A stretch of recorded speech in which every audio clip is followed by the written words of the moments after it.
Hello guys, Dubai শহরে বৃষ্টি নামলে এই অবস্থা হয়। দেখেন, এই জায়গা বৃষ্টি নামলে এই অবস্থা হয়। তো পানি তো কমে গেছে পুরো, এই জায়গা এই পর্যন্ত পানি আসলো, এই পর্যন্ত পানি আসলো, পানি তো কমে গেছে অনেক। আর বাতাস, আর দেশে শুনি অনেক গরম। দেশে এই হিসাবে এই দুবাই শহরে ঠান্ডা অনেক। দেশে কয় গরম গরম, বাতাসে তো বোঝা যায় না কথা।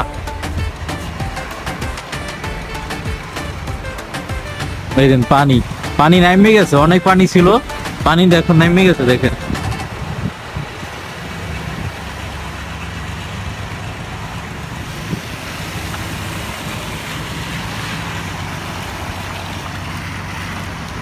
तेरी बारिश का पानी